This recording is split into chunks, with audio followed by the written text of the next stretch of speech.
सबसे पहले बात वज़ीर आज़म नवाज शरीफ के लिया में जलसे से खिताब की। लिया में खिताब करते हुए वज़ीर आज़म ने कहा कि शेर और गीदड़ का कोई मुकाबला नहीं, 100 गीदड़ भी आ जाएं तो शेर खड़ा रहता है। मुखालिफिन 4 साल से शोर मचा रहे हैं। मुखालिफिन का एजेंडा झूठ बोलना और इल्जाम तराशी है। वो रोज गालियां निकालते हैं, हम उनकी गालियों का जवाब गालियों से नहीं देते।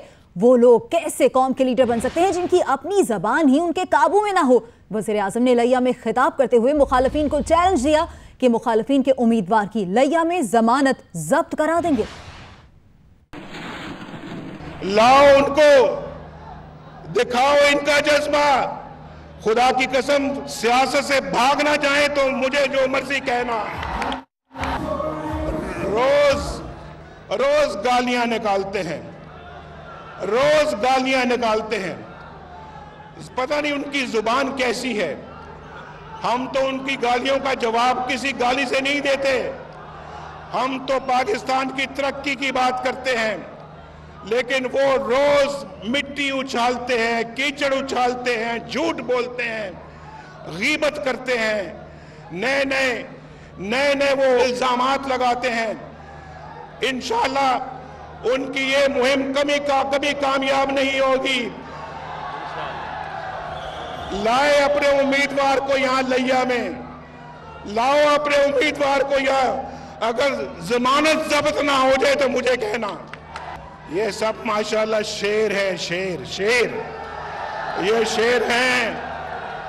वो गीदड़ है, गीदड़। वो गीदड़ और शेर का कोई मुकाबला होता है? शेर होता है। 100 गीदड़ भी आ जाएं तो शेर अपनी जगह पे खड़ा रहता है। और मरियम नवाज का कहना है कि पनामा कचरा है बाकी, दुनिया ने इसे रद्दी की टोकरी में फेंक दिया है। पनामा के जरिए नवाज शरीफ को हटाने पर इन्हिसार करने वालों को धूल चाटनी पड़ेगी। मरियम नवाज का ट्वीट सामने आया है। पनामा कचरा है बाकी, दुनिया ने इसे रद्दी टोकरी में फेंक दिया है, लेकिन पनामा के जरिए नवाज शरीफ को हटाने पर इन्हिसार करने वालों को धूल चाटनी पड़ेगी। आगे बढ़ते हैं और अब बात के पैसे का नशा दिमाग पर कैसे चढ़ता है। जिला उमरकोट के कुंडरी थाने में वडेरा गर्दी का बदतरीन मुजाहिरा उस वक्त देखने में आया जब मकामी वडेरा जैद टालपुर थानेदार की कुर्सी से पर जा बैठा और थानेदार को धमकियां देता रहा। एसएचओ कुंडरी वडेरे जैद टालपुर से कुर्सी से उठने की दरख्वास्त ही करता रहा।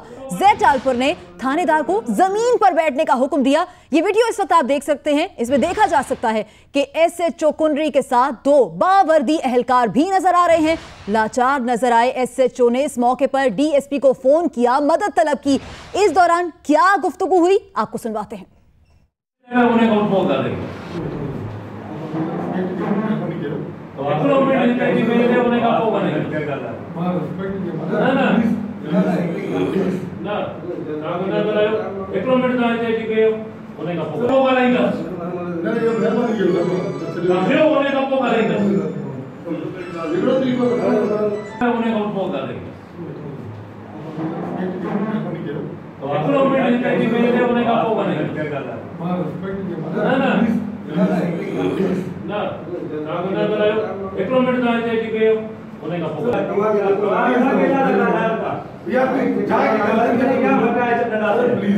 वडेरा शाही का मुलाहिजा किया आपने। ये मुजाहिरा उमरकोट में मौजूद है नुमाइंदा जियो न्यूज़ मोहम्मद खालिद, उनसे जानते हैं।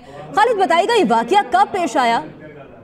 ये वाकया गुज़िश्ता रात तकरीबन 11:30 बजे का है और जिला उमरकोट की तहसील हेडक्वार्टर कुंडी के पुलिस स्टेशन का अंदरूनी मंजर है।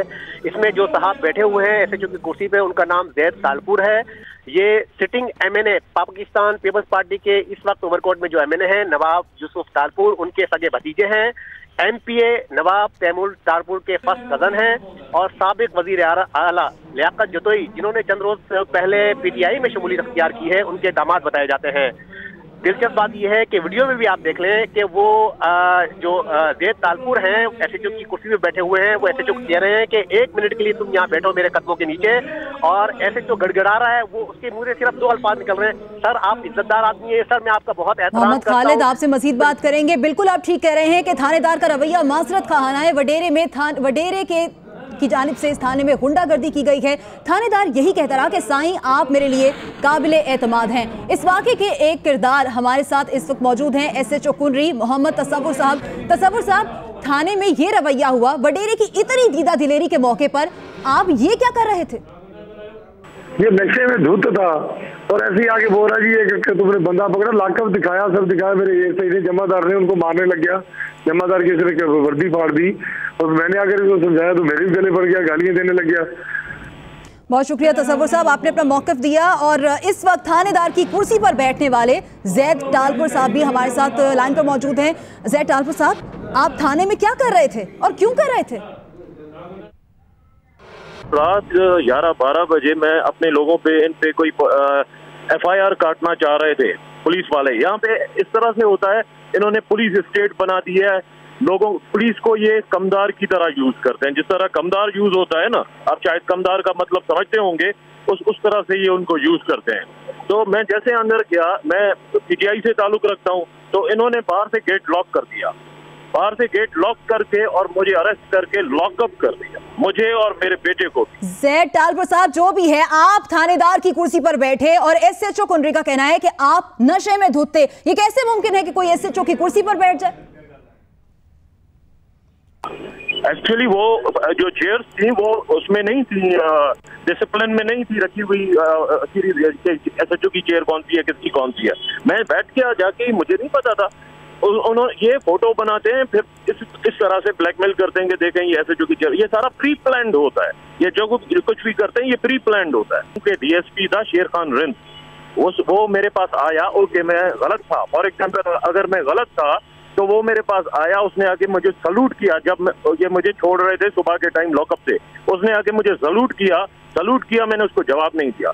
हाथ बांधे, मैंने उसको जवाब नहीं दिया। फिर हाथ मिलाने की कोशिश की, मैंने उसको जवाब नहीं दिया। फिर मेरे पैर पड़ा है वो थाने पे, अगर मैं गलत होता तो वो मेरे पैर क्यों पड़ता? ठीक है जैद टालपुर साहब, आप अपना मौक़िफ़ दे रहे थे, लेकिन आपकी वडेरा शाही सबने देखी। इस तमाम तर वाक़े पर मजीद बात करने के लिए हमारे साथ इस वक्त लाइन पर मौजूद हैं DSP उमरकोट शेरशाह रिंद साहब। शेरशाह साहब, ये क्या हो रहा है आपके थानों में? इसकी हालत आप देखें, इनकी वीडियो तो देखें, ये पूरा शहर इकट्ठा हो गया था। इसने वो एक जमादार अमन नाइक का हेड कांस्टेबल था, उसकी वर्दी इसने फाड़ दी। इसने बोला कि कौन सा गुलशन, क्या नाम है, अलीगुल नाम का कोई बंदा आपने पकड़ा है, उसके खिलाफ FIR दाखिल हुई है। इन्होंने थाने वाले ने उनको बोला कोई अलीगुल हमें वांटेड नहीं है, ना हमने उसको पकड़ा है, ना हमारे पास कोई इसके खिलाफ FIR है। तो फिर ये नशे में था, ये बिल्कुल अपने होश से बेहोश हो गया। ये बिल्कुल इसकी यही पोजीशन थी। शेरशाह साहब, जो भी है, एक गैर मुतल्लिका आदमी थानेदार की कुर्सी पर बैठा, थानेदार माजरत खाना रवैया इख्तियार कर रहे, माफिया मांग रहे, हाथ जोड़े, ये क्या तरीका है? अगर ये इस वाला अमल SHO करता तो इसमें और SHO में क्या फर्क होता? तो फिर काफी दोस्त हमें ये बोलते कि उसने तो वो तो नशे में था, हो सकता है कि आपका SHO भी नशे में था, लेकिन ये नहीं है। SHO ने बहुत अच्छा किया है। SHO ने अपने इखलाक का दामन नहीं छोड़ा है, उसको समझाने की कोशिश की है कि आदमी को समझाना हमारा काम है। हमारा काम ये है कि हम उसको समझाएंगे, बाबा ये कानून है, ये ना कानून है, इसमें आप रहो। तो उसने तो सारी बदमाशी की हुई है यार। बिल्कुल अभी SHO आए, हमने इसके खिलाफ FIR दर्ज कर दी है और हम इसको अभी पकड़ेंगे। जी, बहुत शुक्रिया DSP कुंडरी। शेरशाह रिंद ये कह रहे थे। और इस वक्त आपको अहम खबर दें, ताज़ा तरीन खबर दें कि जैद टालपुर पर मुकदमा दर्ज कर लिया गया है। जो रवैया इन्होंने इख्तियार किया, थाने में गए, SHO की कुर्सी पर बैठे और थानेदार को कहा कि मेरे से नीचे बैठकर बात करो। SHO की कुर्सी पर बैठकर बावर्दी एहलकार को ये धमकियां दी, ये वडेरा शाही दिखाई कि मैं तुम्हारी बात नहीं सुन रहा। थानेदार दरख्वास्त करता रहा, माजरत करता रहा, लेकिन उन्होंने ये दरख्वास्त नहीं सुनी, बल्कि उल्टा ये कहते रहे कि नीचे बैठकर मुझसे बात करो। हम इसी मामले पर मजीद बात करेंगे नुमाइंदा जियो न्यूज़ मोहम्मद खालिद से। और ताज़ा तरीन इत्तला इस हवाले से क्या है मोहम्मद खालिद, क्या हो रहा है अब? इन्होंने DSP साहब ने कहा कि हमने इखलाक का दामन नहीं छोड़ा। मैंने इनसे यही सवाल किया था कि एक आम आदमी अगर थाने में दाखिल हो जाए और वो यह हरकत करे, क्या तब भी आप इखलाक का दामन नहीं छोड़ेंगे? तो इस पर उन्होंने कोई जवाब नहीं दिया। एक बात बहुत इंपॉर्टेंट इसमें देखी जा सकती है वीडियो में कि SHO ने 2 मरतबा जाने की कोशिश की। उन्होंने कहा, खालिद, ये इतला भी है कि जैद टालपुर मीरपुर खास के प्रेस क्लब पर पहुंच रहे थे, पुलिस ने वहां पर उन्हें घेरे में लिया, आपके पास ये इतला थे? जी, इस वक्त जैद टालपुर मीरपुर खास के नहीं, उमरकोट के प्रेस क्लब में आ गए हैं और उनके पीछे पीछे SHO कुंडी अपनी पुलिस नफरी लेकर भी पहुंचे हैं। प्रेस क्लब का घेराव किया है और उनको गिरफ्तारी देने के लिए कहा गया है। जैद तालपुर ने गिरफ्तारी देने से इनकार कर दिया। 5-6 मिनट पुलिस ने घेराव जारी रखा उमरकोट प्रेस क्लब का, और जब उन्होंने देखा कि जैद तालपुर प्रेस क्लब से बाहर नहीं निकल रहे हैं तो पुलिस वाले अपनी नफरी लेकर वापस थाने चले गए हैं। लेकिन मोहम्मद खालिद, इन पर तो मुकदमा दर्ज किया गया है, तो इनकी गिरफ्तारी के लिए वहां इंतजार क्यों नहीं किया गया? देखें, पुलिस का तो रवैया आपने देख लिया कि एसएचओ को भी देख लिया, और 2 बावर्दी एहलकार जो थे वो बदतमीजी देख रहे थे इस शख्स की और एक दूसरे के पीछे छुपने की कोशिश कर रहे थे। वीडियो में देखा जा सकता है, लेकिन उसके बावजूद पुलिस ने नहीं किया, क्योंकि बहुत इन्फ्लुएंशियल, बहुत पावरफुल आदमी है। और दूसरी बात यह है कि अभी भी अंदाजा लगा लें कि कोई दूसरा आदमी होता प्रेस क्लब में घुसकर पुलिस पकड़ के लेके जाती, लेकिन पुलिस ने उनको कहा कि गिरफ्तारी दे दें। उन्होंने गिरफ्तारी नहीं दी तो पुलिस वापस चली गई है। मेरी अभी पुलिस अफसरान से बात हुई, उन्होंने कहा कि हम इंतजार कर रहे हैं कि ये कब तक प्रेस क्लब से बाहर नहीं निकलेंगे, जैसे ही निकलेंगे हम गिरफ्तार करेंगे और कानून के मुताबिक कार्रवाई करेंगे। यानी मोहम्मद खालिद, ये भी हो सकता है कि पुलिस फिलहाल उन्हें एक रास्ता दे रही हो कि वो बाहर आ सके और फिर उन्हें गिरफ्तार किया जाए? देखिए, ये तो जो फुटेज है, जो वीडियो है, उससे भी जाहिर होता है, पुलिस के अब तक के रवैये से भी जाहिर होता है, क्योंकि एफआईआर काटने की जो अभी कोशिश की है और जब एफआईआर कटी है वो जब कटी है जब मीडिया ने उधम मचाया, हमने कांटेक्ट किया, पुलिस को बताया कि थाने का वकार क्या होता है, आम शहरी के तहफ़्फ़ुज़ का एहसास कैसे होगा, तब उन्होंने ये कार्रवाई करने की कोशिश की है। बिल्कुल मोहम्मद खालिद, यकीनन ये एक आम शहरी नहीं कर सकता, ये एक वडेरा शाही है जो सामने आई है कि थानेदार के सामने उसकी कुर्सी पर बैठकर उसे कहा जाए कि मुझसे बात करने के लिए जमीन पर बैठो, फिर तुम्हारी बात सुनूंगा, और थानेदार हाथ जोड़ता रहे, माजरत करता रहे, कहता रहे कि साईं मैं आपका एहतराम करता हूं, मेरी कुर्सी से उठ जाएं।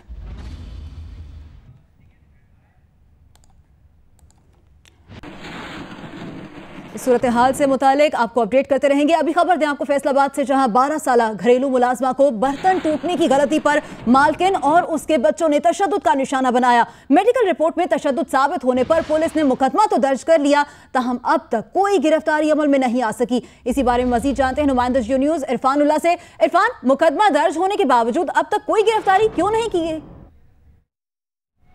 जी, इस सिलसिले में मैं ये कहूँगा कि पुलिस ने बहुत ज़्यादा अपनी गफलत और बेहसी का मुजाहरा किया है। गुज़िश्ता रात ही पुलिस ने तकरीबन 11:30 बजे बच्ची को अपनी तहवील में लिया था और फौरी तौर पर पुलिस को पता चल गया था कि बच्ची के ऊपर तशद्दुद हुआ है। उसके बाद पुलिस जब उनके मालकान के घर पे गई है तो वहाँ पे भी पुलिस को जब ये बताया गया कि ये लोग कुछ बाअसर हैं, कुछ उनको फ़ोन भी पुलिस को मसूल हुए, जिसके बाद पुलिस ने अचानक ही अपनी कार्रवाई जो है वो बिल्कुल सुस्त कर दी थी। और उसके बाद फिर मीडिया से ये कहना शुरू कर दिया था कि जब तक मेडिकल नहीं होगा तब तक वो कोई कानूनी कार्रवाई नहीं कर सकते। जी, और पूरी रात इस बच्ची को बिठाया गया और मेडिकल भी नहीं किया गया। जी बिल्कुल, इसको थाने में बिठाया गया, मेडिकल नहीं करवाया गया।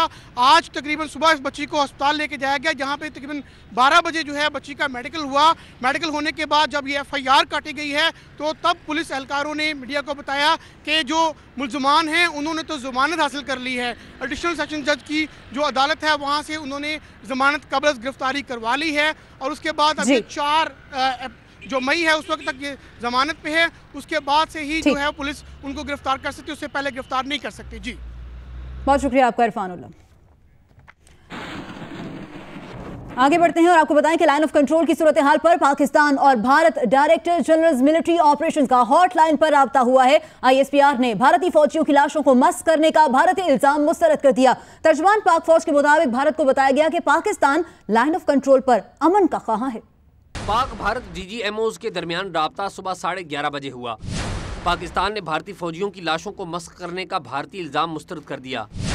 भारत को बताया है कि पाकिस्तान की तरफ से लाइन ऑफ कंट्रोल पर सीज फायर की खिलाफ वर्जी नहीं हुई। भारत कंट्रोल लाइन पर पाकिस्तान की सीज फायर की खिलाफ वर्जी के सबूत दे, ये कहना है तर्जमान पाक फौज का। आईएसपीआर का कहना है कि पाक फौज पेशावराना इक़दार पर अमल पैरा रही है। पाकिस्तान पर सीज फायर की खिलाफ वर्जी का इल्ज़ाम मकबूजा कश्मीर में इंसानी हकूक़ की खिलाफ वर्जियों से दुनिया की तवज्जो हटाना है। तर्जमान पाक फौज के मुताबिक डीजीएमओज के दरमियान राब्ते में भारत को बताया गया कि पाकिस्तान लाइन ऑफ कंट्रोल पर अमन का ख्वाह है। एलओसी पर भारतीय हदूद में पाकिस्तानी दस्तों की पेशकदमी भी नहीं हुई। भारतीय फौज वाक़े की खुद तहकीकात करे। आईएसपीआर का कहना है कि भारत की तरफ से मकबूजा वादी और एलओसी पर मासूम शहरियों को हमेशा निशाना बनाया गया। पाकिस्तान ने मासूम शहरियों पर होने वाले हमलों को हमेशा उजागर किया। इससे पहले रावलाकोट के पुंछ सेक्टर में पाक भारत हॉटलाइन राब्ता हुआ था, जिसमें पाकिस्तान के मुकामी कमांडर ने भारतीय फौजी हुकाम से बात करके वाज़ेह किया था कि पाकिस्तान ने सीज फायर की खिलाफ वर्जी नहीं की। मीडिया पर भारतीय फौजियों की लाशों से मुतल्लिक गैर जरूरी शोर शराबा किया गया है। आपको ले चलते हैं हैदराबाद प्रेस क्लब, जहां इस वक्त पाक सरजमीन पार्टी के सरबराह मुस्तफा कमाल बात कर रहे हैं। पाकिस्तान भर में और खुसूसन सिंध और कराची हैदराबाद में हमने अपनी तमाम सियासत का महवर इस बात को रखा है कि इस सूबे में, इस मुल्क में, हमारे शहरों में, कराची हैदराबाद में किस इंसान को क्या प्रॉब्लम है, किस इंसान के साथ क्या मसाइल हैं। हमने, आप सब लोगों ने देखा कि इस गर्मी के तपती धूप में, मौसम की इस शिद्दत में, इस अप्रैल के महीनों में हम 18 दिन और 18 रातें फुटपाथ पे सोए हैं, सड़क पे सोए हैं, एक लम्हे के लिए घर नहीं गए। 18 रातों तक, 18 दिनों तक हमारे पास कोई एयर कंडीशन कंटेनर नहीं था। हम पाकिस्तान की तारीख में पहली दफा ऐसी बातों को लेकर अपने आप को हमने इन तमाम मौसम की शिद्दत के नजर खुद को कर दिया हमने कि जिन बातों के मांगने पर ना तो मेरी सिर्फ जुबान के बोलने वाले को फायदा था, ना तो सिर्फ मेरे मसलक के मानने वाले को फायदा था, ना सिर्फ मेरी पार्टी के रहने वालों को फायदा था। हमने जब अपने 16 नुकात तैयार किए हुकूमत से मुतालबे के लिए, तो उसका महवर ये बनाया कि हमारे शहरों में और सूबों में किस इंसान को क्या प्रॉब्लम है। उस इंसान की प्रॉब्लम को सामने रखते हुए हमने अपने 16 नुकात तरतीब दिए। उसमें ये नहीं देखा कि हम ऐसे नुकात। जमीन पार्टी के सरबराह मुस्तफा कमाल हैदराबाद अपने धरने के शुरका से खिताब कर रहे हैं। महकमा तालीम पंजाब ने सरकारी स्कूलों में मार नहीं प्यार के बोर्ड तो लगवा दिए, मगर इस उसूल पर अमल कराना शायद भूल गए। जियो न्यूज़ को सरकारी स्कूल की मौसूला सीसीटीवी वीडियो में देखा जा सकता है कि असातिज़ा ना सिर्फ तलबा पर थप्पड़ बरसा रहे हैं, बल्कि उनकी ठुकाई करने से भी गुरेज नहीं करते। उम्मे फरवा रिपोर्ट कर। ये सीसीटीवी वीडियो अक्टूबर 2016 में लाहौर के इलाके गुलबर्ग में वाक़े एक सरकारी स्कूल की है। देखा जा सकता है कि एक उस्ताद किस तरह मौला बख्श पकड़े बच्चों की ठुकाई कर रहा है। इस वीडियो में नजर आ रहा है कि एक टीचर क्लासरूम में आते ही तालिब इल्मों पर थप्पड़ों की बारिश कर देते हैं, जबकि दूसरे टीचर खामोश तमाशाई बने बैठे हैं। असातिज़ा के हाथ में छड़ी आते ही शरारतों में मशगूल तमाम तालिब इल्म अच्छे बच्चे बनकर सीटों पर विराजमान हो जाते हैं। टीचर्स की मौजें देखें, जब चाहे क्लासरूम्स में सो जाएं, बच्चे भी मौका गनीमत जानकर खेल कूद में लगे रहते हैं। उम्मे फरवा, जियो न्यूज़, लाहौर। एक बार फिर से आपको हैदराबाद प्रेस क्लब लिए चलते हैं। पाक से जमीन पार्टी के सरबराह मुस्तफा कमाल धरने के शुरका से खिताब कर रहे हैं। क्या इख्तियारात दो महीने पहले गए? अबे ये इख्तियारात पिछले 9 सालों से बारी बारी तुम्हारे सामने अपने हाथों से तुम देते चले आए हो। जब पहली दफा तुम्हारा कोई डिपार्टमेंट छिना था, जब पहली दफा तुम्हारा कोई इख्तियार तुम्हारे हाथ से गया था, तो तुमने क्यों नहीं लोगों को रोडों पर निकाला? तुम क्यों नहीं बाहर निकले? आज कहते हो कि इख्तियारात नहीं है। अच्छा भाई, मान लेते हैं कि तुम्हारे पास इख्तियारात नहीं है। हैदराबाद के लोगों, अल्लाह को हाजिर नाजिर जानकर बताओ, अभी जब ये तुमसे वोट लेने आ रहे थे,